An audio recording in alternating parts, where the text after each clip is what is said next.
All right, so it's been an all-out assault since Trump named you. No doubt. I mean, from alleged rape allegations to allegations about your marriage to financial mismanagement allegations at your companies that you ran, your foundations, I should say. How's it going with Trump right now? Is he so far standing by you, and have you spoken to him? I spoke to him this morning, Megyn. Legal note. I have a legal note. Yes, since the day Trump named him as a defense secretary, the mainstream media cannot allow him to drink water. Every single day, his name is up and down. And there is one thing I appreciate him, he is strong. I saw this 2 days ago. The mainstream media is actually pushing that this man should be replaced by Ron DeSantis. And I don't know how true it is. They are now making it sure to spread the news that Trump is thinking to replace him with Ron DeSantis. A lot of Republicans are not happy with that idea. The other day, I saw Sonny Austin coming out to read a legal note. You rushed me for that? I see you. I see you over there. I have a very quick statement. It's not going to be that quick. Pete Hegseth has denied any wrongdoing. His lawyer said he paid the woman in 2023 to head off the threat of a baseless lawsuit. No charges were ever brought.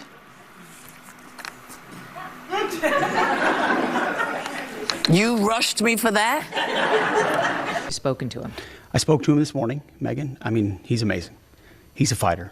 He's been through this himself. And he told me the last thing he said to me, well, two things he said to me when I left his office when he chose me was, well, besides what he said about being a warfighter, we can get into that, was you're going to need to be tough as shit. You're going to need to be tough as shit. This is the third time, if I'm counting, where Sonny Austin is doing this. They spilled this ridiculous claim about this man over and over. She's now being forced by the producers to read this. Let's go back to this clip with Megyn Kelly.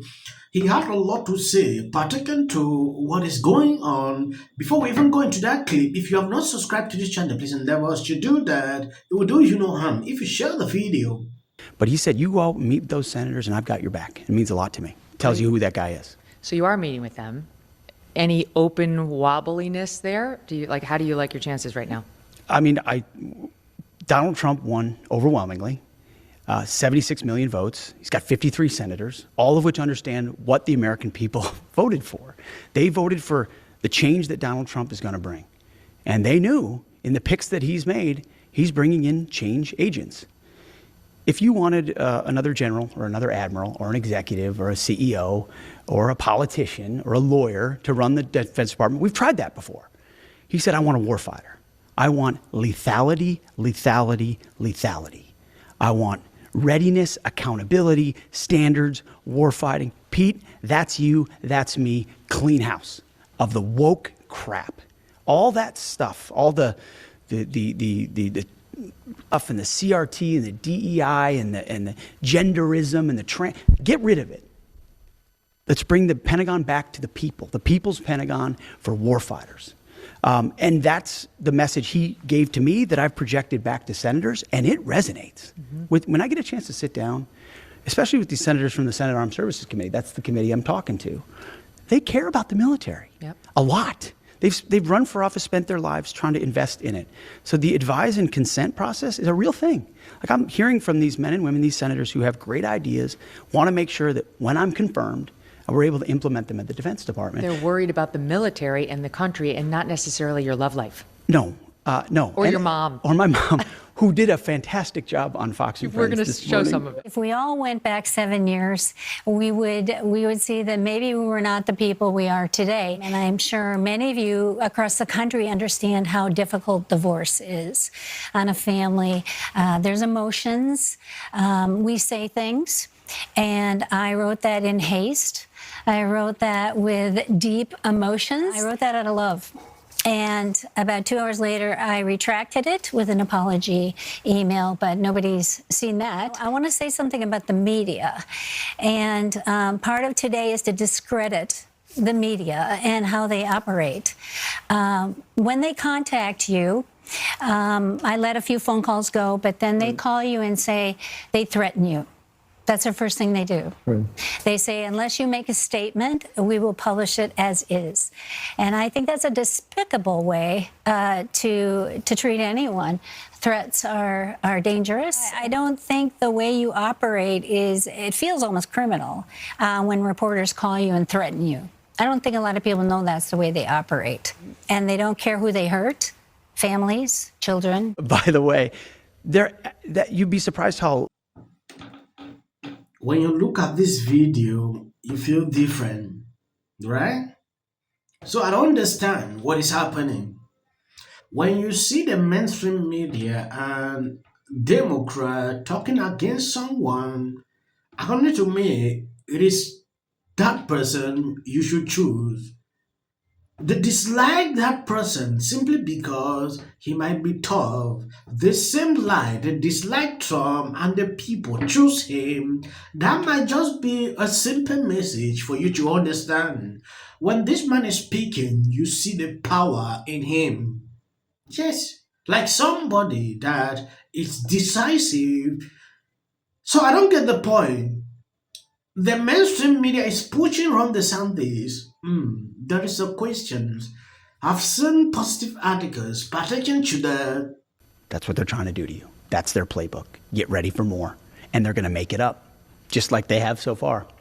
All anonymous, all innuendo, all rumor, nothing sourced, no verification, and they're just going to keep doing it because you're a threat to them. You're a threat to their system.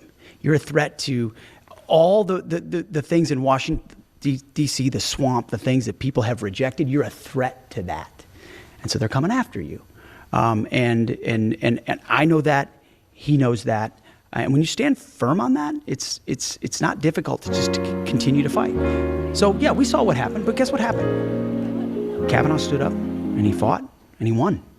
And hopefully Republicans have learned that lesson. And Trump stood by him. And Trump stood by him. What you're seeing right now with me is the art of the smear.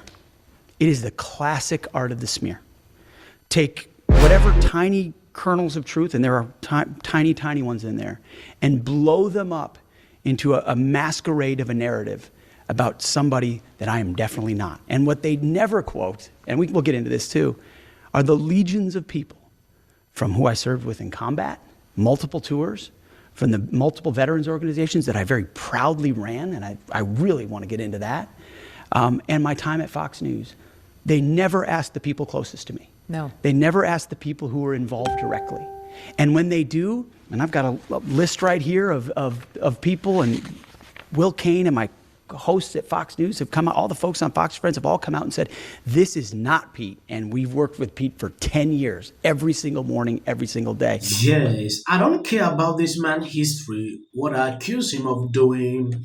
I only believe something until he's proven in court and is guilty. Whatever thing these people are saying, to me, I don't want to hear anything.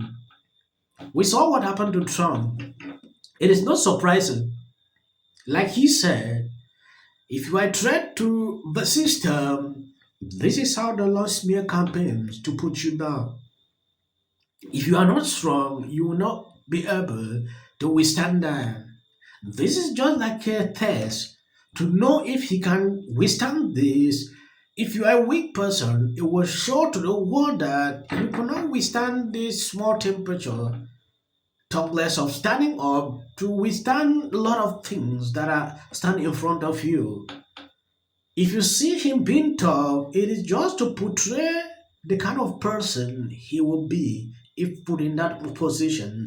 Jimmy Kimmel had this to say about Trump replacing him with Ron DeSantis. Very damning email Pete's mother sent him about the way he treats women. So this morning, his mom, who apparently shared this with someone, who shared it with the Times, went on Fox and Friends to do damage control, which is funny. He's a nominee for the Secretary of Defense. Has a nominee for Secretary of Defense ever put his mom on TV to help him? Did Donald Rumsfeld's mom? I don't care if they write that. So, with that, I'm going to shake it off. That guy. I mentioned that guy's name. He's such an absolute prick. I can't stand him. But anyway. Hey there. How are you doing? If you watch this show regularly, I'm guessing you're not doing great. Yeah, me neither. Let's be honest, it was a terrible night. The rest of us be doing on day one. Right? Now's the time to stand in solidarity with our friends, with our neighbors. Well, Bishop Vigano, he says that the dollars for Beyonce. I'd freak. You're very good. How do you think the election went? Only up by 15 points. Got Taylor Swift.